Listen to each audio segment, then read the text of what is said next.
TC Weekly Live. I'm your host, Steph, along with Kerstyn. Technically speaking, we are your source for all things happening at good old NWTC. As always, we have an awesome show for you today. Let's explore with Active 8 as the hunter scopes out a new area.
There's that sandwich.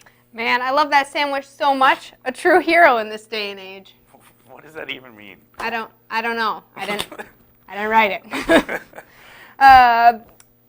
This semester, if it's stressing you out, go relax on December 8th from 10 a.m. to 2 p.m. in the Commons. Free chair massages and aroma reed diffusers. Man, that's a double whammy. A massage and diffusers. What a great event. Let's see what Phrase Finders has in store for us today.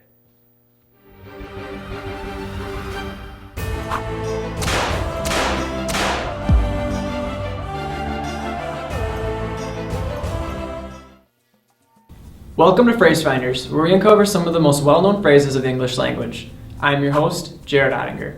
Today's phrase is double whammy. This is one that you may have heard of before. It's been around since the 1940s. This phrase is used to express a double blow or a setback. A whammy was originally a word used for a hex or an evil influence. In the 1940s, it was used quite a bit for different sports. The first reference in print is from the Syracuse Herald Journal, in which they say, "Nobody would have suspected that the baseball gods would put a whammy on Myers and Ernie when the ninth opened." Another belief for the origin of this phrase is from a 1950s comic strip where Eagle Eye Fleagle would shoot a whammy by pointing a finger with one eye opened. He would also send a double curse by pointing with both eyes opened, thus a double whammy.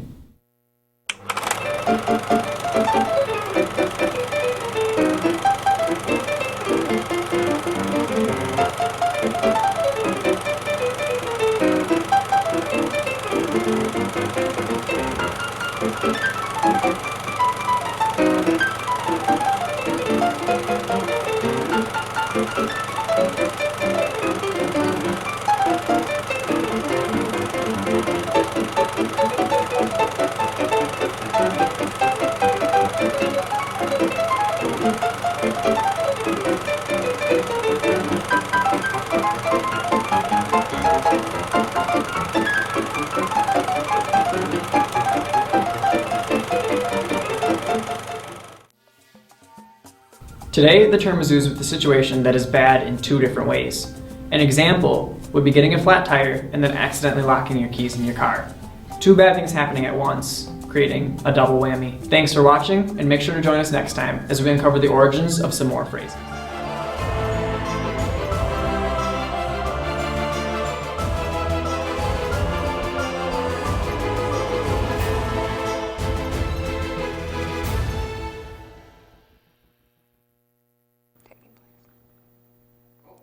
More great info from the finders themselves. Now let's get right into business and see what Retro Revival dug up this week.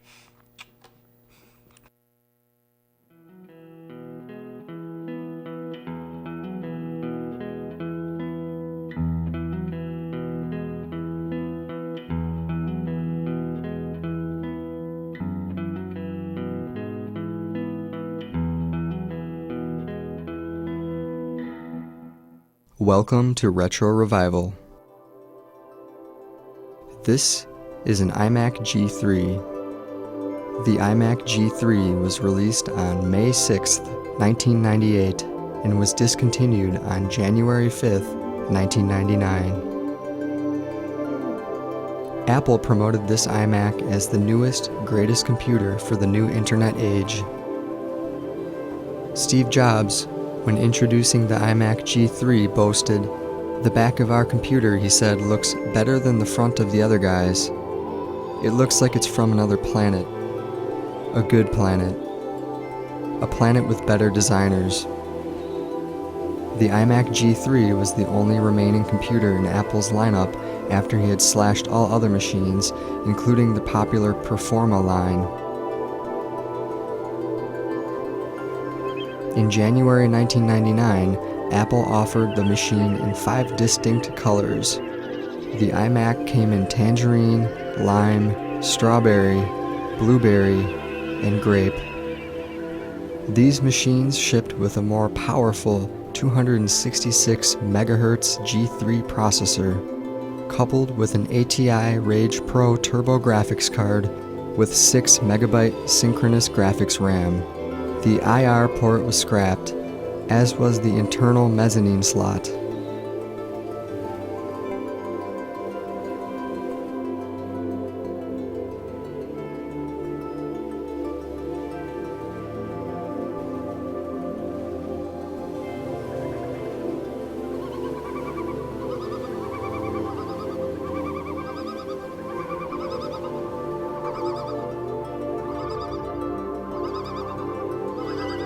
The I in iMac stood for Internet, Individual, Instruct, Inform, and Inspire.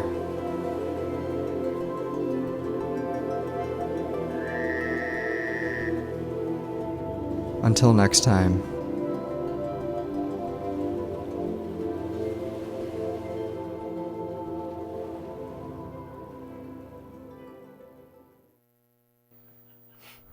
Well, I think my grandma's grandma had one of those. Well, computers have come a long way since, the 90s. Well, we live in a day and age where coding has become more important than ever. If you want to be a part of that global movement, stop down in the Commons on Saturday, December 10th from 1 to 2 p.m. Be a part of the Hour of Code. Interact with over 100 million different students from 180 different countries. And if you think that's amazing, wait until you see To Be Determined's greatest influences. Is it Will Ferrell? No? No. No. Hello. Welcome to this new episode. You're probably wondering what tomfoolery and shenanigans will be going on in To Be Determined in the US of A today. Well, we decided that we would like to take a break from our normal series of failures and just talk to you about one of our main influences and inspirations for our content that we create for you. Now, you may have heard of this individual as he is one of the greatest actors of our generation. If you were to look on his Twitter, you would find many tweets that you would notice to be intelligent, philosophical, and enlightened. We would like to present to you some of these tweets. Hopefully, you will feel a sense of enlightenment yourself as we present to you The Knowledge of Jaden Smith. Tweets are like tattoos.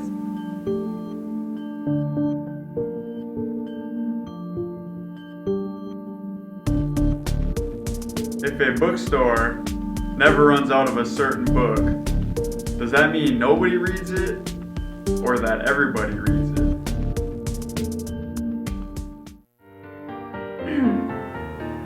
Trees are blue. Most trees are blue.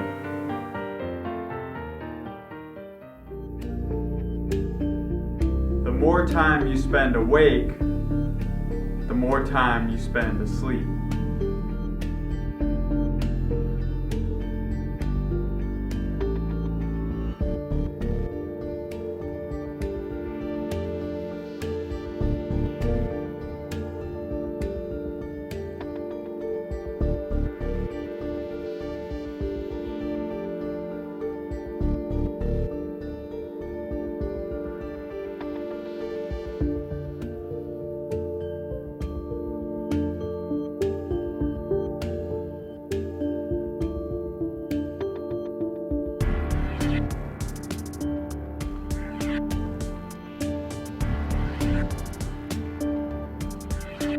That moment peeing feels so good that you just start to cry.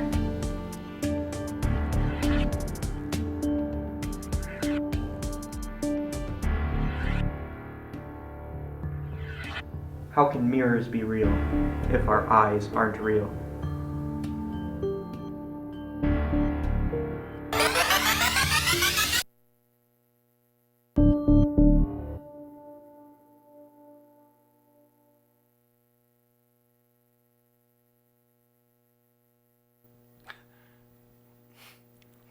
Not their usual antics. Well, now last but not least, on to my favorite, the dish. Wonder how they're coping with their loss.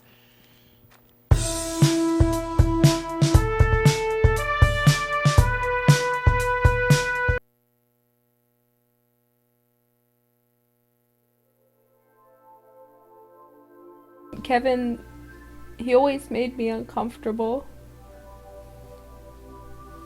But in the most comforting way, you know? It was like without that feeling where I need to run, it just wasn't, it's not the same. We had plans, we had many plans, but one plan was we had an episode in the works where we were gonna do Maury, a cover, like our own twist on the Maury show. I was gonna be pregnant with Kevin's baby. Oh, that's not gonna happen. We had other plans too. We were gonna go to Paris. But I didn't actually know about this. I heard from a friend he had plans to kidnap me. Deep down I wanted it to happen.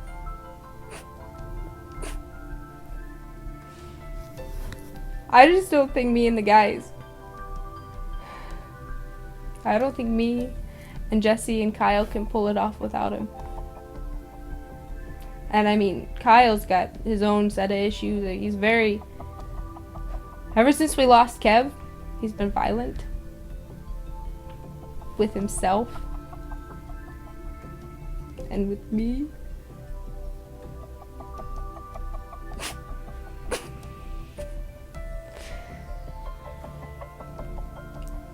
The Jesse, he's off the rails. I don't know what's wrong with him. Well, where do I begin? I kind of always felt like an outsider in this group. And they always just saw me as moral support. I felt like they make me feel like I never contribute. And then Kevin, probably the biggest dick of them all. Kevin's very verbally abusive to Jesse and I. I think that's part of the reason Jesse went off the wall. And he's no longer with us right now. we have to somehow, Kerstyn and I have to get him back because of Kevin's screw-ups. To be honest, I'm glad he's dead. I'm not sad one bit. As far as I'm concerned, Kerstyn needs to get over it. I was over it day after already. So, I'm happy. I don't even know why I'm here. Just, it gives me the worst headache. I can't. Ever since I joined this crew, it's like my life has been spiraling out of control. Anything sad or frightening, I think of Kevin. You kind of look like him. You kind of look like Kevin. And it pisses me off.